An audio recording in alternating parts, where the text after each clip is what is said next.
ajustó un poquito más el volumen. A ver, habla normal. Bueno.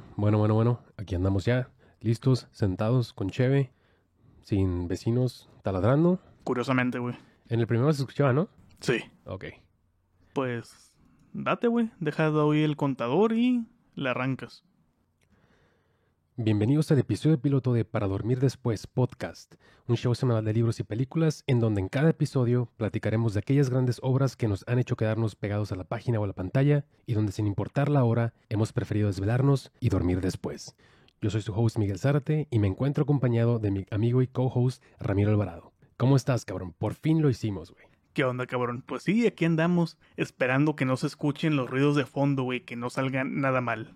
Así es. Y pues sí, un podcast más, porque eso es justamente lo que el mundo necesita actualmente. No más conciencia social sobre la desigualdad económica, no más líderes alzando la voz por los que no pueden y por las minorías que siempre han sido relegadas a la parte de atrás de la vida. Un podcast más, porque aún no hay suficientes, y si la banda ancha del internet da para miles y miles de TikToks, por supuesto que puede existir un podcast más. Que está de más decir que por allá de finales de 2015, nosotros ya teníamos un podcast, güey, y habíamos entrado en este mundillo. Sin embargo, por respeto a nuestras escuchas, si es que llegan a existir, y a nosotros no vamos a mencionar. Pero bueno, aquí estamos ahora, una vez más sentados juntos, con un podcast más estructurado que en aquel entonces, en el cual casi decidíamos de qué íbamos a hablar el día anterior. Algo así a lo que podrías llamar casi un podcast verité, ¿no, güey? De hecho, güey, temo informarte, pero aún queda registro de aquel podcast, güey. No te diré en qué plataformas, pero todavía existen 2 o 3 episodios desbalagados por algún rincón del internet de las cosas, güey. De hecho, puede que también seamos un podcast más del montón, güey, pero no somos tan principiantes como pudieran pensarlo. En aquella ocasión grabábamos como Dios nos dio a entender, güey, así de con una laptop y un micrófono que apenas si podían sostenerse juntas, pero a diferencia de en aquel momento, ahorita ya contamos con un programa un poco más estructurado, contamos con un equipo un poco más apto para grabar, ya solo nos falta aprender a utilizar los fierros.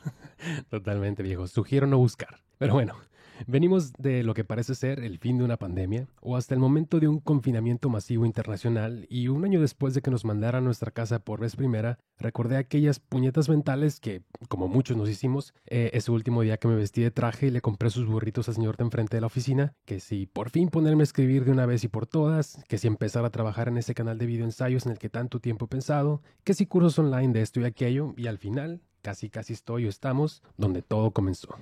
Uno podrá sentirse completamente en paz, ya que con el paso de la pandemia surgió un sentimiento comunal de que lo estábamos haciendo lo mejor que podíamos, ¿no, güey? Que estos tiempos no eran normales y que no deberíamos sentirnos pésimo por no salir de la pandemia siendo una mejor versión de nosotros mismos, pero luego existen esas pequeñas muestras de genuina genialidad concebidas durante la pandemia. Si hablamos de música, quizás el mejor álbum surgido del confinamiento, el Fetch the Ball Cutters de Fiona Apple, o los también maravillosos Home I'm Feeling Now de Charlie XCX, o el inesperado Carnage de Nick Cave y Warren Ellis. Si hablamos de cine, específicamente cortometrajes, hubieron grandes propuestas ideadas y filmadas del confinamiento como New York, New York, ese pequeño cortometraje dirigido por Spike Lee dedicado a la ciudad que nunca duerme, Strasbourg 1511 de Jonathan Glazer, o In My Room de Mighty Diop, y por supuesto esa joyita llamada Inside de Bo Burnham, que sé que por lo fundamentalista y apegado a tus ideales que eres, te cagó la madre. Sí, güey. De hecho, hablando de, creo que estamos igual que hace casi un año y medio, güey, ya tirándole a 2. Eso sí, unos cuantos kilos más arriba. Y más cuando cierta persona se queja de que está bien gordo, güey, pero está con los sabritones ahí.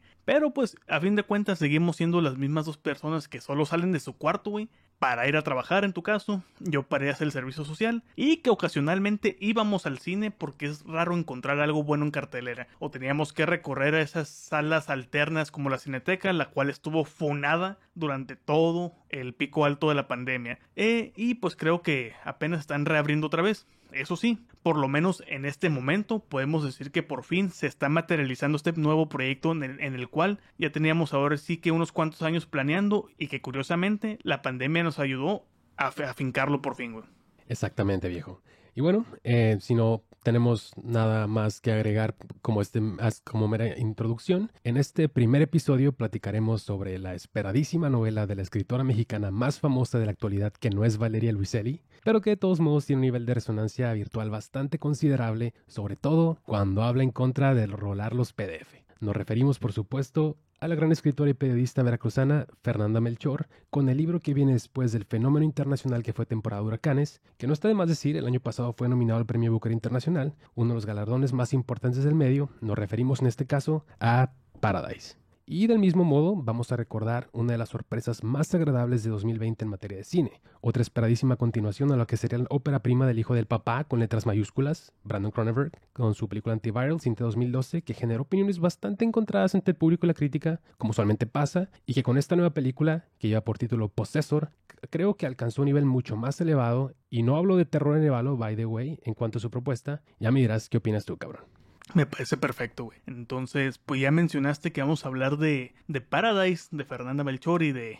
Quiero tocar cierta polémica más adelante, que ya la mencionaste, pero arráncate. ¿Qué tienes con Paradise? Presenta el tema. Así es. Bueno, el día de hoy, como ya comentamos, hablaremos de Paradise, la última novela de Fernanda Melchor. Lo primero que saltó a mi interés, justamente cuando me llegó este libro desde las fauces incontrolables de Amazon, son las palabras que vienen atrás en la tapa trasera del libro, las cuales son escritas por la mismísima Mariana Enríquez, de quien seguramente revisaremos su trabajo en próximos episodios, la cual dice textualmente lo siguiente. Fernanda Melchor explora la violencia y la desigualdad en esta novela brutal. Lo hace con una destreza técnica deslumbrante, oído absoluto para la oralidad y precisión neurocirujana para la crueldad. Paradise es un breve e inexorable descenso al infierno. Entonces, como una especie de alegoría, ya estamos hablando de palabras mayores. El libro se llama Paradise, vamos a ver por qué se llama Paradise. Sin embargo, lo vemos como una especie de descenso al infierno. Y pues aprovechando que tenemos aquí los libros, no sé si te gustaría comenzar diciendo una breve sinopsis o a qué nos adentramos cuando hablamos de Paradise. Mira, voy a leer textual lo que dice la tapa. Dice, en un conjunto residencial de lujo, dos adolescentes inadaptados se reúnen por las noches para embriagarse a escondidas y compartir sus descabelladas fantasías. Franco Andrade, obeso y solitario, adicto a la pornografía, sueña con seducir a la vecina de al lado, una atractiva mujer casada, madre de familia, por quien ha desarrollado una obsesión malsana, mientras que Polo, su reacio compañero, fantasea con renunciar a su agobiante empleo como jardinero del exclusivo fraccionamiento y huir de su casa, de su pueblo infestado por el narco y del yugo de su dominante madre. Si somos sinceros, la hipnosis del libro no le hace honor realmente a la historia que nos está narrando, pero recordando la lectura hubo un momento donde la descripción del lugar en donde acontece la mayor parte, que en este caso es Paradise, bueno, ese es el fraccionamiento, pero el lugar como tal, me recordó mucho a El lugar sin límites de José Donoso, güey. Fíjate, es justamente una gran alusión que, by the way, ahí tiene un poco de participación del gran escritor José Emilio Pacheco, que de hecho forma parte de una de las primeras frases que abre en el libro. Entonces ya estamos haciendo alusiones a los grandes escritores de la literatura mexicana, y no solamente escritores, sino también que formarían parte de la grande historia en la cinematografía nacional. Y creo que está de más decir que Paradise no es ni tan ambiciosa ni compleja como lo fue Temporada de Huracanes, y quizás tampoco tiene momentos tan especiales como las crónicas de Aquí no es Miami. Sin embargo, creo que la novela se vale por sí misma y no desentona en lo que hasta el día de hoy forma la bibliografía de Fernanda, como si la conociera, ¿no? De Fernanda Melchor, y no tampoco se encuentra por debajo de sus demás libros, ¿no? Hace mucho tiempo que leí Falsa Liebre en un PDF, by the way. Por favor, Fernanda, perdóname, neta, era la única forma en la que tuve para pinche leerlo, güey. Bueno, creo que en el caso de Falsa Liebre, güey, sí aplica un poco el ayúdame a ayudarte, güey. No pueden exigirnos que no recurramos al PDF del mismo para poder leer el libro si ya no se encuentra en circulación. Actualmente no está editado. Y lo peor del caso es que si lo llegamos a encontrar usado, lo van a dar como si fuera de la editorial Atalanta, güey, o acantilado en tapa dura. Está bien que me guste cómo escribe, pero pagar más de 300 pesos de momento por uno de sus libros se me hace hasta un robo, güey. Ni que fuera una primera edición de Bolaño o algo por el estilo. Totalmente, viejo. Me parece muy interesante que desde el inicio, como comentaba hace poquito, se evocan aquellas lecturas juveniles como Las batallas en el desierto, lo cual es una premonición sobre la historia que estamos a punto de leer. Asimismo, se expone la relación tan estrecha de Melchor con la obra de David Lynch justamente en otro de los fragmentos que abren el libro. Y digo, si ya hemos leído un poco la literatura de Fernanda Melchor, sobre todo Temporada de Huracanes, sabemos que ella es una súper fan de David Lynch. Si checamos su Instagram, vemos que siempre lo está leyendo, siempre lo está viendo. Es una de sus, no quiero decir inspiraciones, pero sí una de sus sus grandes influencias, ¿no? Yo quiero resaltar, digo, desde el principio el recurso narrativo, ya que nada más empezar el libro, digo, al leer las primeras páginas, estamos conscientes de que se suscita una tragedia. Si bien leemos la sinopsis y sabemos que estamos hablando de un par de muchachos trastornados hasta cierto punto, que tratan de vivir el día a día en este entorno que parece ser por lo menos muy, muy, muy salvaje y reacio con ellos. Duro, cruel. Duro, cruel, exactamente.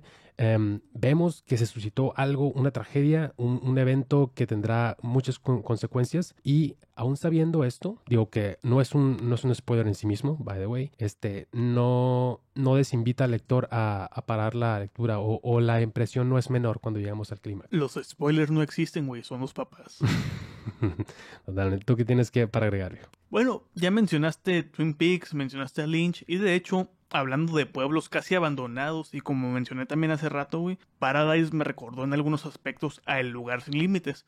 Específicamente al libro, no tanto a la película. Por ejemplo, en que el pueblo es prácticamente de paso, está todo olvidado por Dios, en donde entra más gente por puro error, güey, que porque realmente lo vayan a visitar, y en donde los lugareños añoran que lleguen los de fuera a darles un poco de vida, o aunque sea un poco de movimiento a la monotonía de seguir existiendo. Y es en donde en muchas ocasiones el deseo de largarse de ese pinche lugar se puede traducir en la muerte, ya sea porque todo quedó en un deseo y prosiguen con esa vida suspendida en la nada, o se unen al narco o a los otros como una escapatoria, y sabemos que tarde o temprano eso les va a terminar pasando factura. Y eso me gustó un chingo también, porque no se anda con medias tintas. Te pone las cosas de frente, pero lo que se me hace aún mejor, Melchor escribe como realmente hablamos los mexicanos, o por lo menos como lo hace una gran parte de la población, con puras groserías, con los aiga, con los bien mucho o los más mejor, y eso quieras o no, güey, le da más cercanía a la historia. Es más, voy a leer el comienzo de la novela nada más para que vean por dónde andamos con este asunto.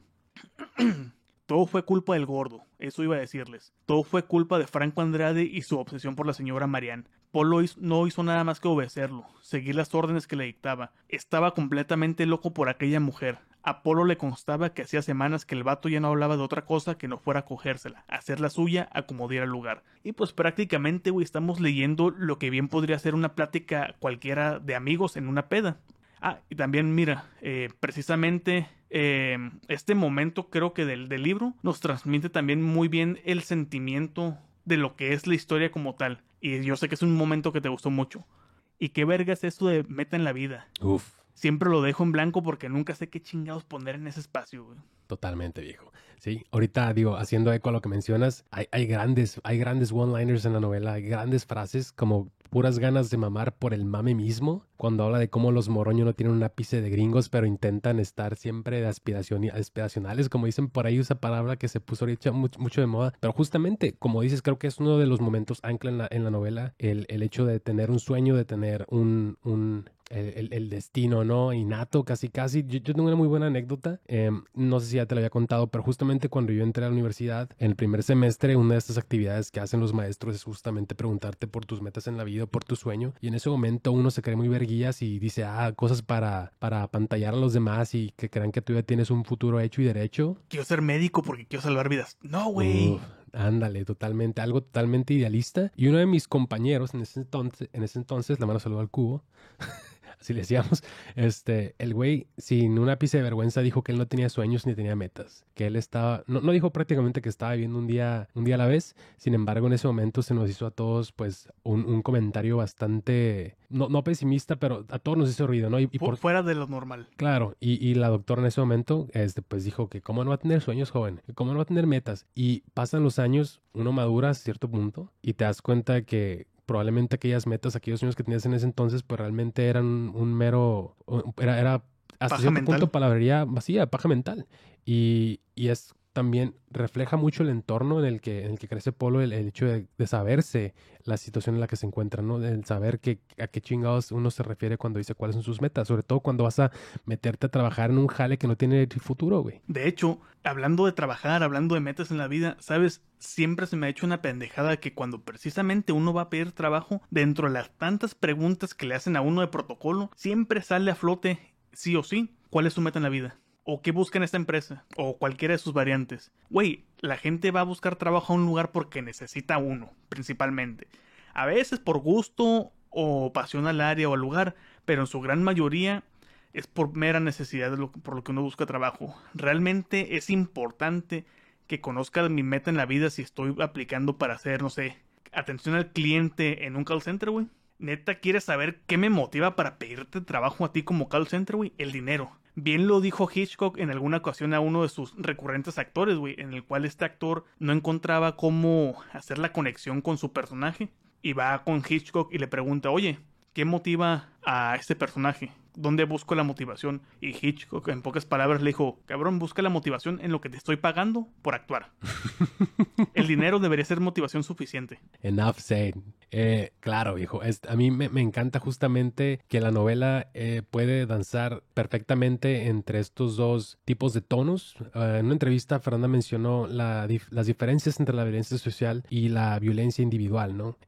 La novela se ve fuertemente, a cierto punto, atacada por la figura del narco, como siempre, la figura de las violencias sistemáticas que, sin ningún tipo de... ¿Tapujo? Sí, ¿Prejuicio? no, más bien quería decir, sin...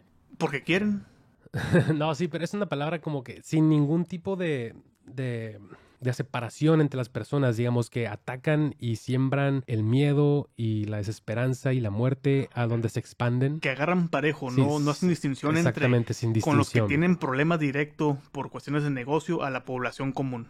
Totalmente, sin distinciones, y es uno de los entes que encontramos a lo largo de la misma. Me encanta que el narrador, justamente como mencionas, habla como los jóvenes, lo cual le da un sentido más cercano a la misma, y también se encuentran a lo largo de la misma varios elementos que la hacen menguar y moverse entre lo que podría ser una especie de miedo a lo que existe, miedo a lo que puede acecharte y acabar contigo a la vuelta de la esquina, y también este tipo de miedo más sobrenatural, ¿no? Que es también muy humano y también bastante arcaico, como la figura de la casona de la condesa, ¿no? Que es una figura a la que Fernanda regresa y la cual estuvo muy presente, por ejemplo, en temporada de huracanes, ¿no? Con la casa embrujada, la casa de la bruja, o también como la casa del estero, que forma parte de sus crónicas en Aquí no es Miami, ¿no? Que entonces este fenómeno de los entes inmobiliarios hasta cierto punto, que tienen algún tipo de maldición, algún tipo de figura por encima de todo, también tiene una fuerte resonancia en sus novelas, en su ficción. ¿Sabes qué lugares dan miedo así por antonomasia, güey? ¿Cuáles? Una pinche iglesia, una catedral, güey, en la noche y sola. Y que de la nada escuches ruiditos ahí por donde confiesa el padre, porque sabes que anda ahí de mañoso, güey. Y bueno, entre los temas que mencionas del narco, de cómo llegan y acaparan todo un pueblo valiéndoles madres todo, güey, hay un tema muy importante en este libro. Es como una rama muy delgada pero importante, que es la prima, güey. Este asunto se cuece aparte. Esos son problemas, no son ni problemas, son el día a día de cierta región del país. También me acordé que prácticamente, güey, ahorita Polo se la vive pedo toda la historia. ¿Por qué? Porque vivir es sufrir, así tal cual. Y más si vives en un lugar donde mientras te estás bañando no sabes si lo que escurre es el agua de la regadera o el sudor mientras te estás bañando, güey. Donde tienes que dormir en un petate en la sala porque tu prima embarazada duerme en tu cama como princesita. Así que así no se pinches puede. Eso ya es motivo suficiente para no juzgar a Polo por andar pedo 24/7, aparte de que estamos grabando con unas poderosísimas caguamas a un lado. Y ya ni hablemos de tener que aguantar al pinche Alfredo Adame, digo, a Franco Andrade, güey. Ahí dispensen por el error, se me cruzan los nombres cuando se habla de gente inmamable, güey. Claro, y que justamente Franco es probablemente la otra figura enigmática de la novela, el otro gran personaje principal, en donde viene primero a figurar una especie no de escudo, sino una especie de catalizador para lo que se convertiría estos grandes números de adicciones en la vida de Polo. Hay un fragmento que menciona justamente en primera persona cómo comenzó. Dice, así empezó todo, les diría, con esa peda apresurada que a los pocos días repitieron, gracias al dinero que el gordo le chingaba a sus abuelos y con el que Polo compraba chupe, cigarros y esas horrendas frituras cubiertas de polvo naranja que eran la delicia del marrano. Entonces, Polo... Me encantan los sinónimos infinitos que tienen para describir lo asqueroso que es este pinche Andrade. De hecho, no sé si has visto en Instagram cuando tenías en algún momento un pinche junior hijo de papi, güey, de feria, que le dicen Fofo. Ujú. ¿sí? A ese güey lo entrevistó Gusgri, no sé si lo ubicas, de que un güey de Mexicali que hacía bromas, No, güey. ¿no? Bueno, lo entrevista porque hizo su podcast. Y es inmamable, güey. Es insufrible. Me imaginé precisamente a Andrade como el fofo, pero en gordo. Es insufrible. Ves en la cara de Gusgri cómo se arrepiente cada 30 segundos de haberlo invitado. Así. A la madre. Me imagino, viejo.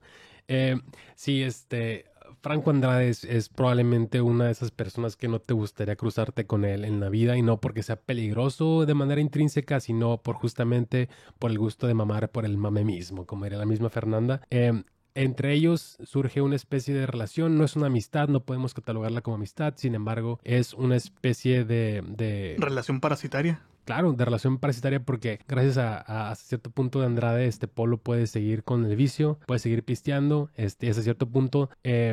Pareciera que la novela dice que no, pero hay un cierto dejo de no sentir quizás tan apabullante la obra, la pérdida de una persona que era, digamos, que la otra persona, el otro hombre, podríamos decirlo, con el que podía platicar y podía hablar de ciertos mames, güey, con el que no puede platicar, que viene siendo su primo Milton. Pero este güey es tan inmamable que dice, yo nada más ya quiero que se calle, güey, que me deje pistear a gusto, güey. Y eso pues difícilmente pasa con Franco Andrade. Y es que ese es el problema, güey. Es una persona tan inmamable que la aguantas porque es el que pone el pisto. Pero ni el pisto, güey, te hace aguantarlo. O sea, ¿qué nivel de inmamable tiene que ser? Y aparte, como mencionas, Milton. Con Milton se me hace muy chistoso porque en muchos momentos Polo se quiere pasar con aquellos, con nosotros. Ujú. Pero Milton le dice por experiencia propia, no, güey. O sea, no estés aquí, no te conviene. Pero Polo lo cuestiona como de con qué huevos me estás diciendo si me lo dices en tu camionetón, con tus fajos de billetes, güey, pichándote la peda, los tacos. Los tacos, los taquitos. Y Polo no entiende que Milton se lo dice implícito. Él sí, güey. Traigo feria, traigo carros, traigo todo, pero tengo que traer la pistola fajada y lista para disparar porque en cualquier momento me bajan aquí mismo. No sabemos si del carro o de la vida, o de las dos. Porque ya lo bajaron una vez, el güey sabe qué pedo. Sí, pues precisamente cuando se pierde es porque se lo llevaron el cabrón. Entonces, una o dos cosas tiene que saber al respecto de... Simón.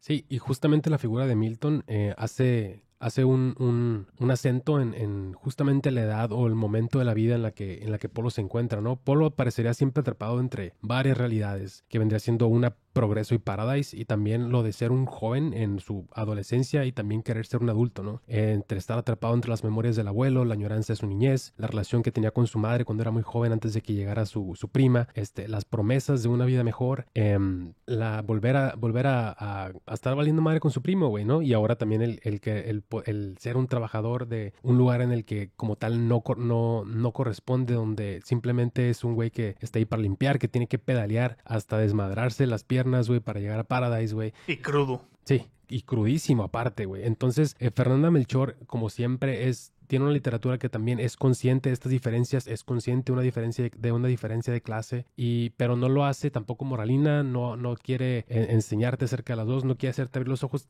más bien lo expone y desde arriba, desde afuera, te dice cómo son las cosas, ¿no? Y eso me parece genial. Siempre va a haber un sector, güey, que creo que va a tachar este tipo de obras, escritoras, escritores, directores de cine, directoras, como pornomiseria.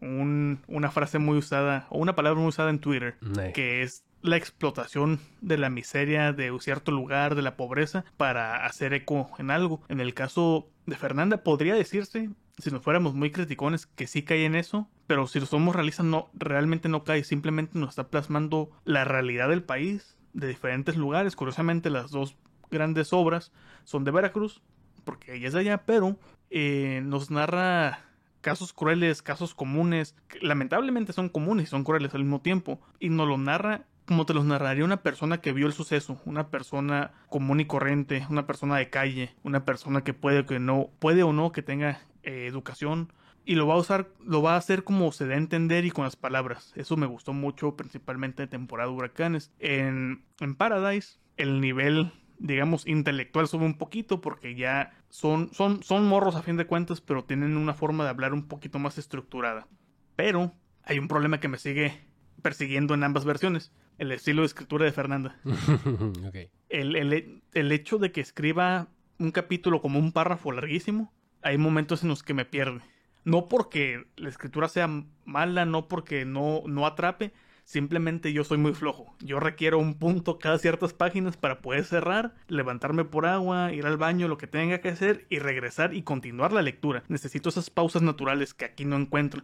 Pero al mismo tiempo esas incomodidades ayudan a que dé un poco más de inmersión a la historia en cierto aspecto. Claro, sí, requiere de lector sin lugar a dudas. A mí es un recurso narrativo que encuentro, pues invita mucho al lector a seguir leyendo, ¿no? Parecería que ese es el fin y creo que al contrario, creo que no demerita para nada en lectura, como mencionas. Creo que lo agarró de García Márquez, ¿no? Hay una entrevista donde lo menciona. Digo, de un cuento, una novela corta donde usa este estilo y que se le hizo muy necesario para temporada de huracanes, como lo estaba estructurando.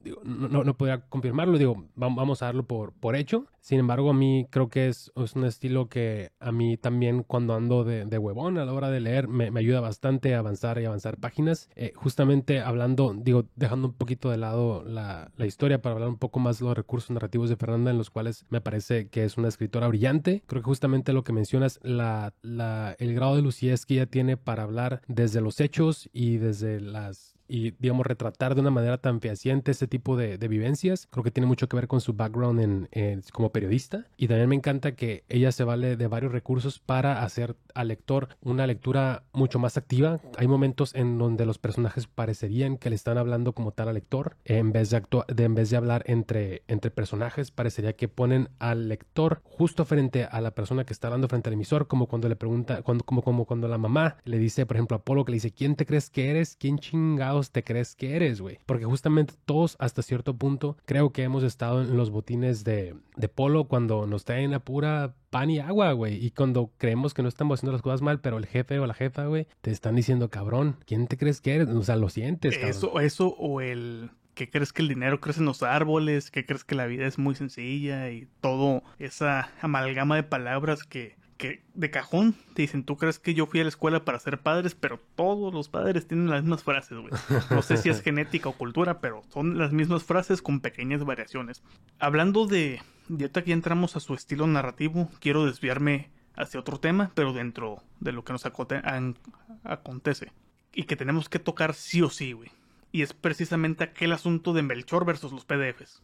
Órale. Por un lado, güey, realmente entiendo que se encabrone, güey, porque la gente anda pirateando el libro. O sea, realmente lo entiendo. Sobre todo porque históricamente a los escritores les toca algo así como entre el 9 y el 10% de lo que cuesta el libro ya en una librería como tal. Que, güey, no mames. Imagínate romperte la madre por X cantidad de meses, de años, incluso hasta de décadas, para crear tu obra, para que al final te toquen 20 pinches pesos de cada 200 que cuesta tu libro ya en físico. También porque si lo vemos así, de ese 100% que conforma tu obra, el 20% se va para los gastos de maquilar el libro. Las chingadas librerías como Gandhi o Sanborns se quedan como casi el 50%. También faltaría ver con cuánto se quedan de porcentaje aquellas librerías independientes, un poco más chicas y todo el rollo. El 20% que le sigue se lo queda el editor como tal para gastos de utilidades y pagar nómina y todo el rollo. Entre el 7 y el 10% sobrante, en un buen trato, se lo queda el escritor. O sea, no chingues, güey. Entonces sí, por ese lado sí entiendo que sea tan vocal, ¿no? Sí, que Fernanda se enoje porque están pirateando su obra, porque definitivamente es dinero que no le va a caer. Y también en el mismo lugar donde encontré esta información mencionaban que un escritor normalmente no vive de sus regalías. Realmente viven de dar clases, de otros proyectos, aparte de escribir.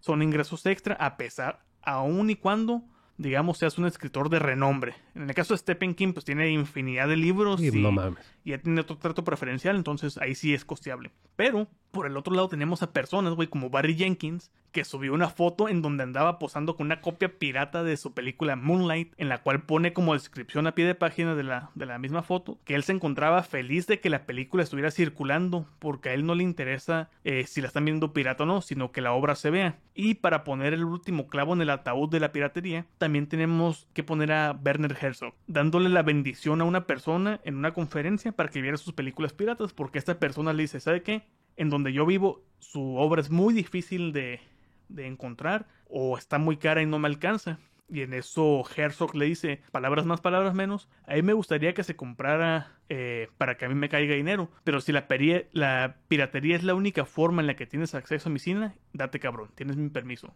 De hecho, también este tema de la piratería da para un episodio incluso hasta con invitados, porque tú y yo, güey, y también Sabu Mafu, tenemos posturas diametralmente opuestas en cuanto al consumo o no de cine y literatura en medios alternos, en el famosísimo Paolo Torrentino, güey. Totalmente de acuerdo.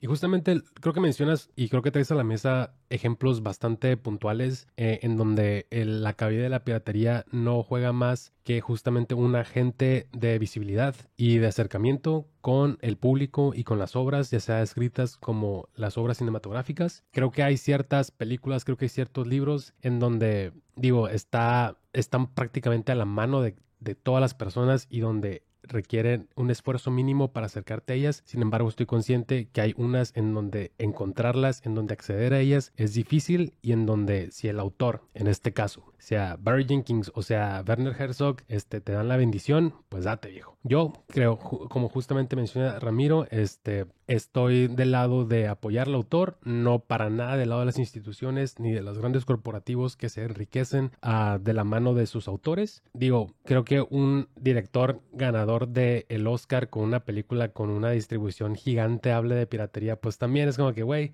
órale, va. Digo, no te hace falta, güey, esas copias, pero sé que hay otros ejemplos, los que hemos hablado desde que nos conocemos, donde es imposible casi hacerte con una película a menos de que Movie la ponga por 30 días y después no se vuelva a saber de ella, güey. Y a veces ni Movie las pone, güey. ¿Por qué? Porque los derechos o lo que tú quieras. Las películas de Lap Díaz, por ejemplo, son de esas cosas imposibles de encontrar hasta para Movie a veces. Y pues, bueno, Lap Díaz es un mal ejemplo porque ni en piratería la encuentras a veces, cabrón. Sí, o sea, ya estamos hablando de un nivel totalmente nuevo. Sí. Pero no sé si tengas algo más que decir al respecto del libro, güey.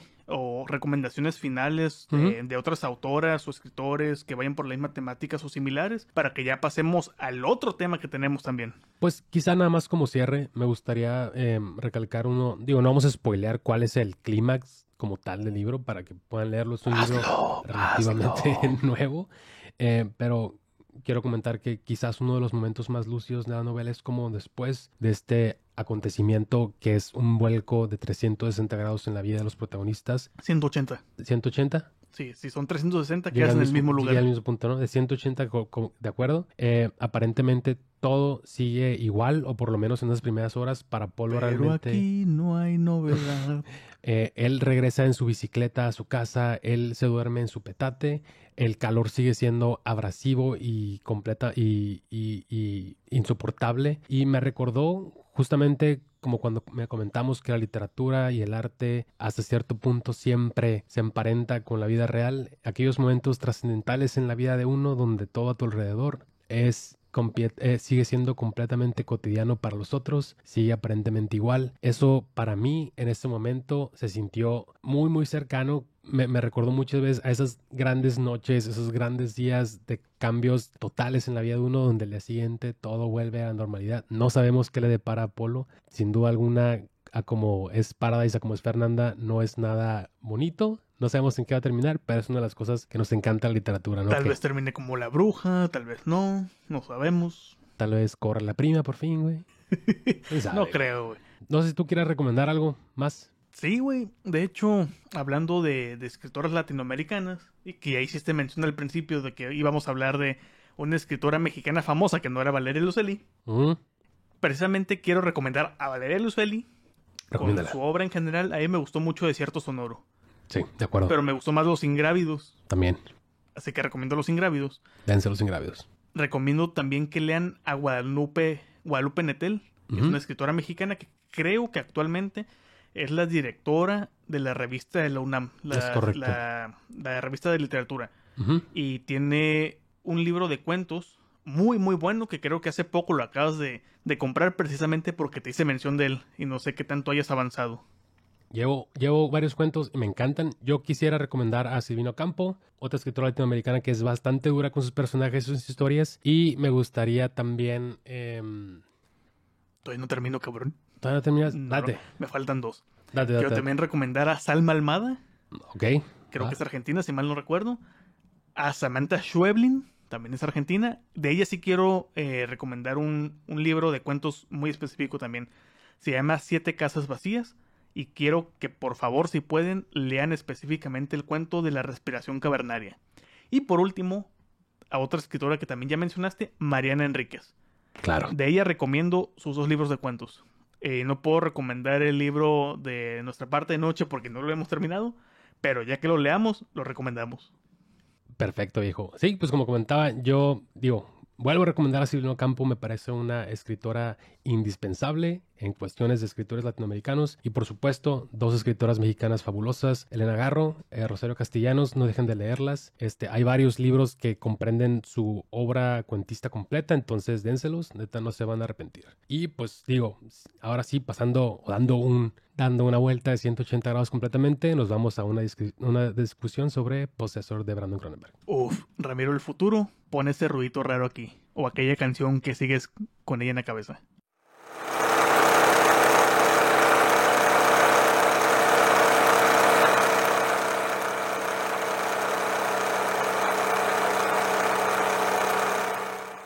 Y bueno, con esto pasamos a nuestra discusión sobre Possessor, la segunda obra de la que vamos a platicar en este primer episodio.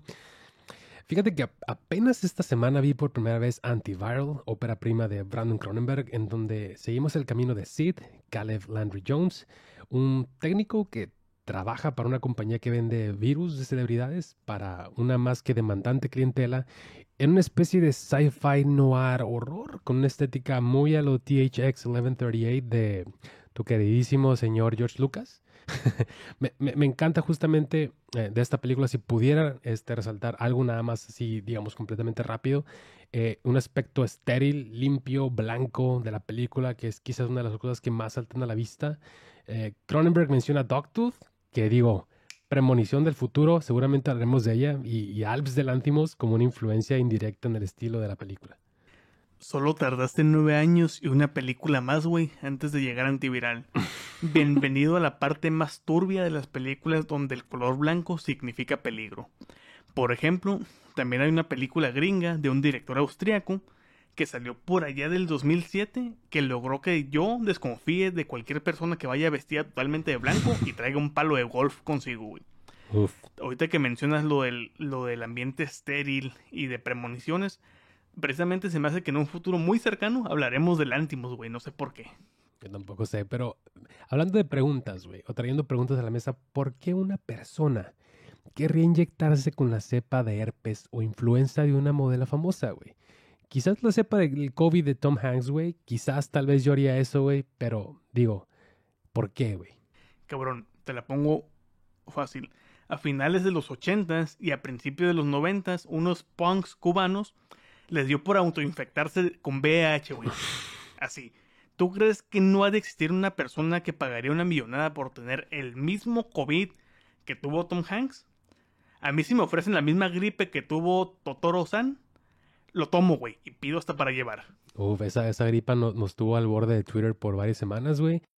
Y bueno, Brandon Cronenberg menciona en entrevistas que empezó a escribir esta película en 2004 mientras estaba en la escuela de cine y se empezó a obsesionar con la naturaleza de su enfermedad, una gripe justamente, y de cómo esta en su cuerpo vino otra persona y de cómo los fans pueden ver las enfermedades como algo íntimo, ¿no? Como una forma de sentirse físicamente conectados con la cultura de las estrellas.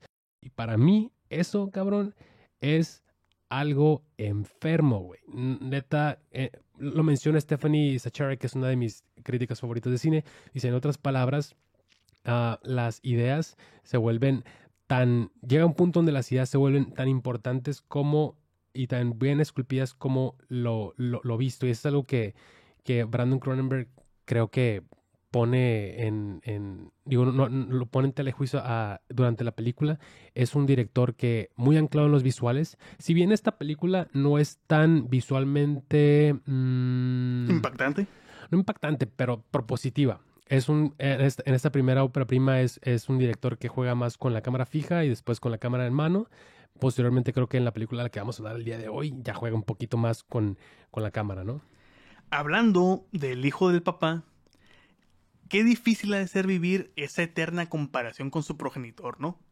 Digo, ya por el simple hecho de llevar el apellido Cronenberg, y que le interesa el cine, la gran mayoría de las personas creo que ya esperan de él que siga bajo la misma estela del género. Pregúntale a Badir Derbez, güey, qué difícil. Uy, qué difícil, güey.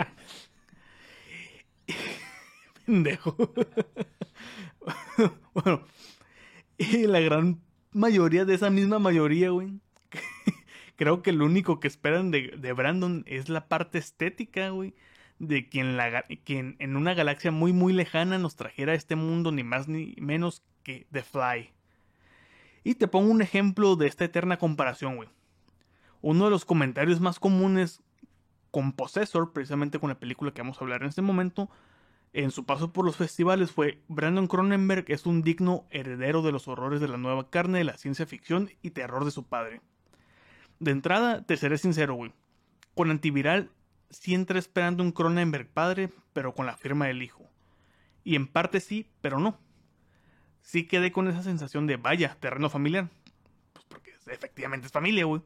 Pero también dije, oye, el hijo sí tiene una propuesta interesante, aun y cuando sí se siente mucha la influencia de su padre. Después de 8 años de esa película, nos topamos ante un Brandon Cronenberg que indudablemente sigue, de cierto modo, muchos de los temas de interés del padre, pero al mismo tiempo nos dice, ya que tengo su atención con los temas en común, te presento mi versión de esos temas mientras te planteo áreas de interés propias. Y no solo eso, sino que también nos encontramos ante una estética diferente, algo que nos dice, esto me pertenece a mí. Sí, totalmente. Además de la estética y el estilo, porque Brandon Cronenberg es un cineasta con estilo propio, creo yo. Me encanta que es todavía un gran ente en lo que respecta a ese tipo de cine, que es un cine completamente unapologetic, es un cine que no busca dar como excusarse por el cine que es un cine que es simplemente un cine del que ya pocas... Es porque sí. Es porque sí, justamente digo, es un cine que en el mainstream sobre todo ya cada vez vamos viendo menos. Creo que tenemos que ir a otro tipo de foros para todavía acudir a este tipo de cine que si bien no es cine B, son dramas tal cual, pero son dramas fuertemente influenciados por la violencia, fuertemente influenciados por justamente la escuela de su padre, que justamente, digo, recordemos, el cine de David Cronenberg sí puede ser fuertemente catalogado como body horror, pero tenía fuertes tintes de drama. Había Él un fundó peso, el género. había una cadencia, güey, siempre, exactamente, había una cadencia justamente entre el psique de los personajes, las relaciones de los personajes, cómo esos elementos de body horror, sí, de violencia, de sangre, de mutilaciones, cómo justamente influía en las vidas de los personajes. No era para nada gratuito. Hasta donde yo lo veo. Y lo que es mejor, se me hace para mí, güey, hablando del padre, del papá, del hijo del padre, del papá, del hijo del papá, y también del papá, es que David, en este caso, sus historias son cortas, güey. Ninguna de sus películas llega a las 2 horas. Cuenta lo que es sin paja. Incluso creo que estéticamente, si lo comparamos con el nuevo Brandon, el papá se queda feo estéticamente en comparación nada más porque Brandon dice, la estética es importante, pero una estética funcional nada más. Porque aquí lo que va a agarrar a la gente es la historia, las actuaciones y cómo nos vamos sobre la historia. En el caso de Brandon, él utiliza mucho la estética en Possessor como parte de la narrativa y no está mal en ese sentido, está perfecto. ¿Por qué? Porque le está dando su propio sello, se está diferenciando de lo que esperan de él por ser hijo de quien es. Que hablando de directores de cine que tuvieron, que son hijos de papás bien chingones, güey. También deberíamos hablar en un futuro cercano sobre Duncan Jones y esa dupla que sale entre Moon del 2009 y Mute del 2018. Que desde ahorita les adelanto que la película que más me gusta a mí de Duncan Jones es Warcraft. Y me vale madre que Moon o Source Code sea mejor. Así. Yo voto por Moon. Pero bueno, sí, como mencionas, y como había puntualizado hace poquito, creo que Brandon Cronenberg se ha ido adueñando de su estilo justamente a lo largo de su película. Si bien la cadencia dramática en sus personajes y las escenas fuertes están presentes y son muy, muy, muy climáticas y muy fuertes, creo que siempre aporta elementos bastante únicos en sus películas. Desde su ópera prima con Antiviral, hay ciertas secuencias que parecerían como sumidas en un sueño, y eso es algo que me encanta. En el caso de de Possessor, protagonizada justamente por Andrea Riseborough, que es una de mis actrices favoritas trabajando actualmente, güey. Y también acompañada por Christopher Abbott, que para mí es el hermano gemelo no reconocido de Kit Harington y buen actor, güey. Vemos... Es como el actor aquel de Upgrade, que es como el gemelo perdido de Tom Hardy. Ándale, güey, ándale. Algo así, pero bueno, es que en el caso de Upgrade y los son buenos. Los dos son buenos, güey. En este caso, Christopher Abbott, digan, vuela, güey, en comparación a Kit Harington. Vemos, a la par que vemos escenas de una cadencia dramática fabulosa y de escenas bastante fuertes, vemos estas secuencias del el traspaso de conciencia que son fabulosas, güey, y que probablemente en otros directores hubieran sido por lo menos fallidas. En este caso funcionan perfectamente. Andrea Riseborough es espectacular. Me encanta la escena del inicio, en donde partimos en la película, en donde la primera mujer que vemos, curiosamente llamada Holly Bergman, que no sé si es un juego de palabras por Santo Bergman, por ejemplo. Yo creo que sí, güey. Va a matar a una persona, a un señor de tercera edad, y el cual parece ser un abusador. El asesinato por empuñalamiento es bastante violento, como debería ser, y me encanta esta especie de dificultad para disasociarse de la conciencia de un tercero, ¿no?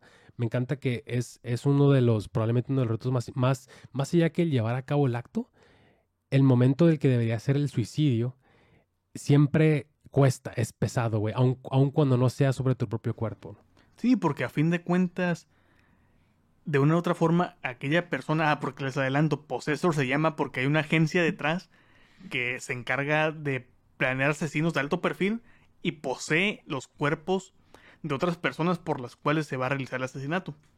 Entonces, a fin de cuentas, al estar tan conectado esta persona que tenemos controlando a esta otra persona, va a haber un sentimiento, va a tener la vivencia del suicidio. Y creo que aun cuando sea con un cuerpo prestado, robado, poseído, como The Invasion of the Body Snatchers, más o menos, aún así no creo que sea una sensación muy chingona, güey. Tú tienes que vivir eso, aunque sabes que te estás segura tú en tu propio lugar.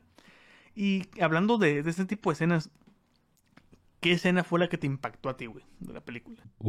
Fíjate que es una película de escenas bastante buenas y sobre todo en comparación con Antiviral, porque creo que ya te había platicado una vez, tal vez es una especie de déjà vu, pero la escena que más me impactó de Antiviral es una escena que involucra una aguja, güey, un hisopo un hisopo en la nariz, güey. Eso suena muy próximo, ¿no? Muy próximo, muy de estos tiempos, ¿no? Curiosamente. Qué raro, güey. Otro déjà vu. Es una escena que carece de sangre, es una escena que carece de violencia, pero es tal vez, y fíjate que es importante mencionar que no tiene nada que ver con la prueba para el COVID, güey. Simplemente el hecho de introducir algo en un lugar donde, digamos, en el día a día no debería estar. Quizás esa sensación tan sensible en la nariz, no sé, pero sí se me hizo casi insoportable, güey. Lo que también, trae a la mesa el hecho de que también estamos bastante curtidos en cuestiones de cine B o en cuestiones de gore, en cuestiones hasta de snob, para que algo así se me haya hecho... No, lo último no. Nos deslindamos de cualquier opinión ahí. También, nos pone, en evidencia de qué tantas mamadas hemos visto, güey. Pero... ¿De qué tipo? y ya trayéndolo a Possessor, la escena que más me impactó, también impactar es algo bastante fuerte, ¿no? Bueno, dentro del universo de la película. Creo que tal vez sea la muerte de Sean Bean, güey. ¿Sabes, güey? Yo pensé que me ibas a decir que la escena de ese reyleteando en pantalla, güey, razón por la cual precisamente de comprarse la película en versión de cine y no la uncut. Sí, no se me ha impactado, simplemente es una decisión bastante racional. Dije, está la versión uncut, está la versión del cine, está la versión teatrical, y dije, ok, hay una escena de violencia más extendida y hay varios pitos reileteando, güey. Necesito ver los miembros reileteando, no lo necesito, güey. Entonces opté por comprarme la versión teatrical. Si alguien se ofende por lo que acabo de decir, lo siento. Cómprense la versión uncut, bajen la versión uncut, no tengo pedos. Yo prefiero la versión tal cual la planeó el director, güey. De hecho, güey, acordándome y hablando de versiones y lo que tú quieras, hace poco salió una noticia, güey, en la cual mencionan que Brandon Cronenberg se encargará de adaptar a serie el libro de Supercanes, de Don Ballard. Y que en su momento también Cronenberg padre, güey, ganó el premio del jurado de Cannes en el 96 por su adaptación al cine de Crash. Decisión por la cual uno de los miembros del jurado, el único Coppola con talento como director realmente, casi se nos vuelve a infartar del coraje al revivir sus traumas de Vietnam, güey, que él mismo creó. Y todo porque consideró que Crash era una película vulgar y que no merecía ganar nada en el festival más prestigioso como Cannes. No cabe duda que la vida es un círculo que se repite eternamente, güey. Pero con pequeñas variables, ¿no? Otro déjà vu, güey, por ahí.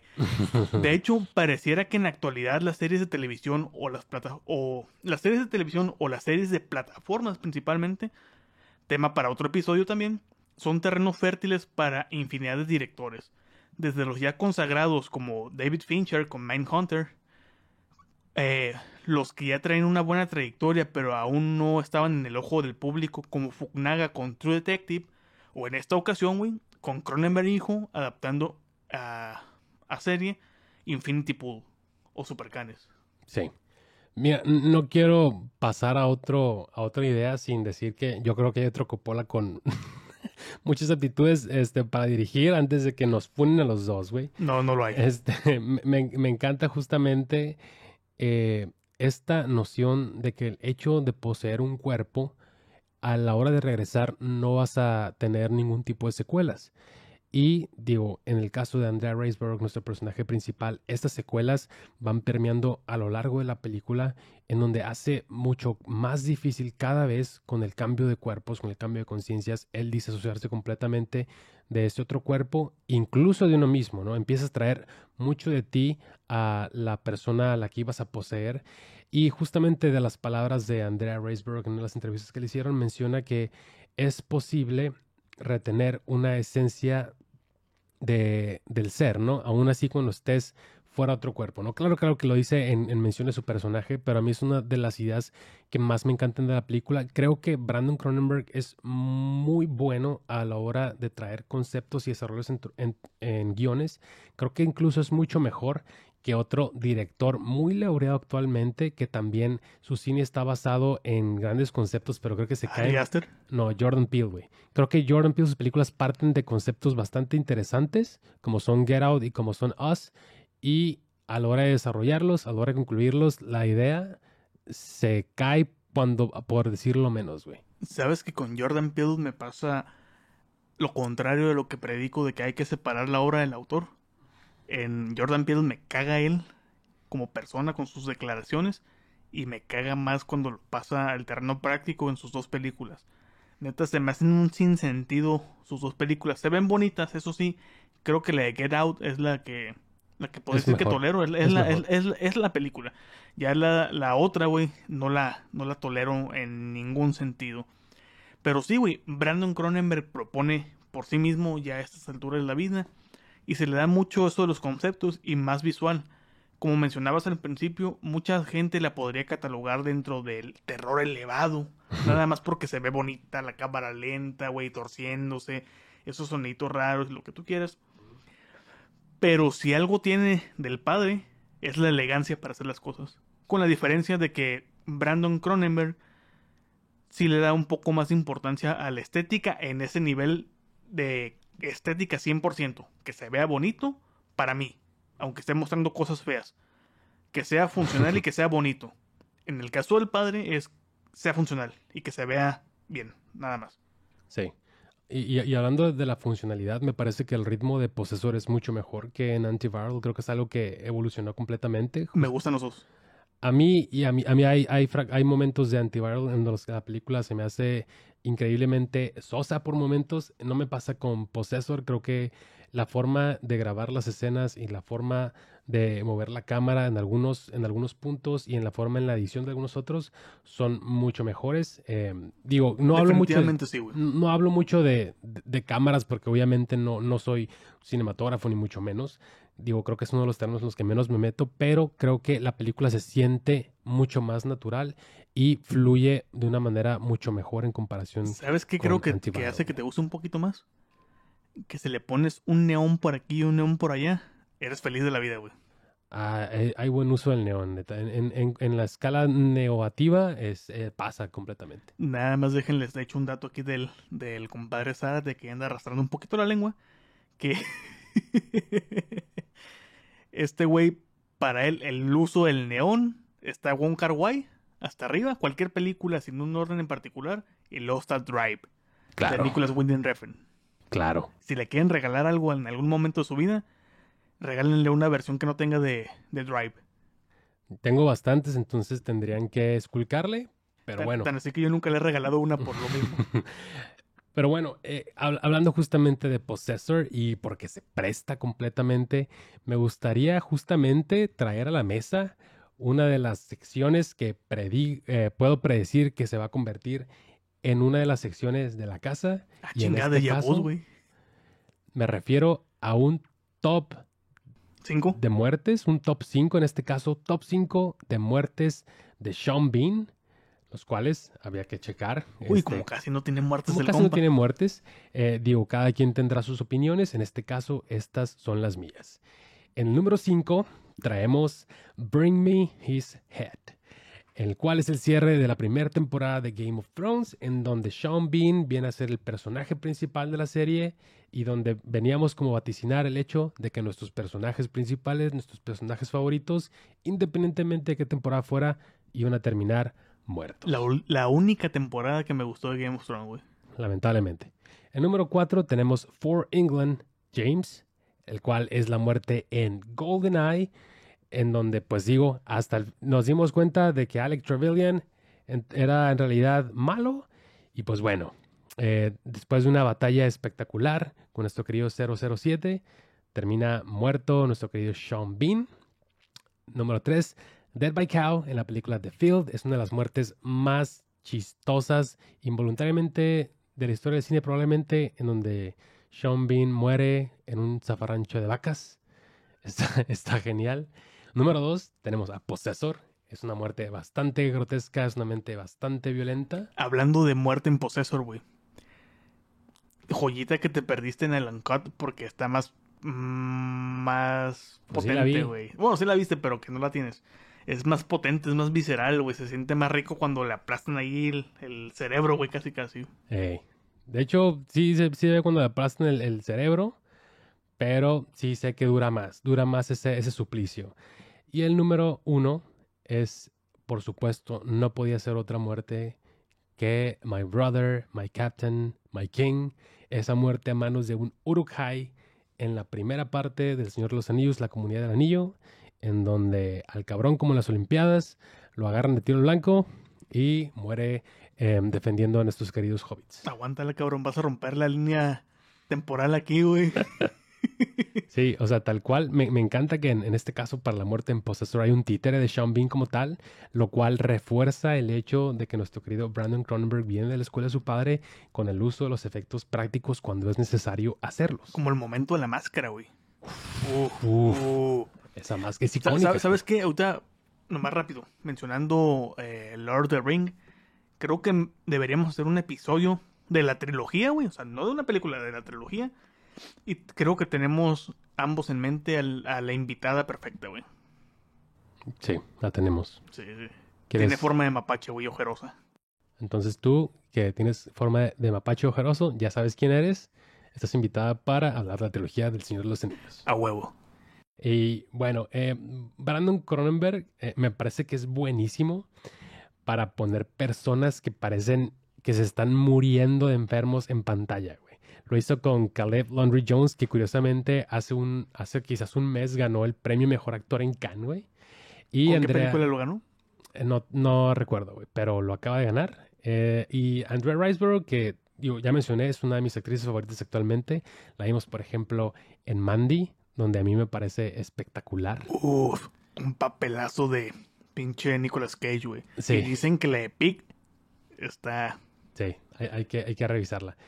Me parece que es un director que trabaja de una manera espectacular a sus actores. Los actores parecen estar 100% comprometidos en su personaje y tratar, no sé si es llegar tal cual a esta escena, digo, a esta esencia del entrar en personaje y no salir de él. Sin embargo, me encanta el hecho de que los actores siempre se sientan tan, tan comprometidos con su papel. Por ejemplo, la escena del reflejo de Chris, en el que aparece Andrea, es genial, en el cual usaron 2 cuartos para lograr este tipo de reflejo. Hay una compenetración entre los dos, lo cual me parece fabulosa. Uno entra en la convención del papel y de la película. Andrea, hasta cierto punto, es muy similar a Voss, a su personaje en la película. Ella se ha convertido en un personaje a la hora de tomar la conciencia de otra persona. Es un discurso muy meta de la película. ¿Qué tanto actuamos frente a otros, frente a la sociedad? Digo, yo estoy completamente de acuerdo del hecho de que en mayor o menor medida uno como sujeto es una proyección hasta cierto punto, ya sea más real o mucho menos, más actuada Pues de frente a hecho otros, hasta frente a Mishima terceros. escribió un libro, ¿no? Confesiones de una máscara. Claro, Hablando de ocultarse en público, güey, ocultarse a la vista. totalmente. Hay que hablar de Mishima también. Y tienes que presumir esa playera, güey, que fue como Uf. ni mandado a hacer ese día. Totalmente. Y bueno, con eso terminamos este episodio piloto de Para Dormir Después. Escucharon el piloto Paraísos y Poseídos. Recuerden que si les gustó este show, les agradeceríamos mucho sus comentarios y que nos califiquen con 5 estrellas en su aplicación para escuchar podcast favorita, para que este show se vuelva visible, llegue a más personas y nos incentive a mejorar semana con semana. Pero sobre todo, les agradeceríamos que lo compartieran con un amigo. Un amigo que disfrute de bajarse PDFs y que no sea anti-vaxxer. No mames con las antivacunas, güey. Sí, más bien. Y bueno, también, ¿por qué no? Alguien que crean que va a disfrutar tanto este show como nosotros disfrutamos aplastarnos para hacerlo. Y Pueden pistear. seguirme y pistear, por supuesto. Pueden seguirme en Twitter para temas off-topic y mentadas de madre en @saratestra. Y a ti, cabrón. Ahí me pueden seguir en Ramiro ALVRM94. Perdón que no tenga un arroba tan fácil de buscar. En algún momento espero cambiarlo, pero tengo un mensaje del futuro. Posiblemente no. Bueno, escucharon a Ramiro Alvarado y a Miguel Zárate. Long live the new flesh. Hasta la próxima. Rato. Ahí está.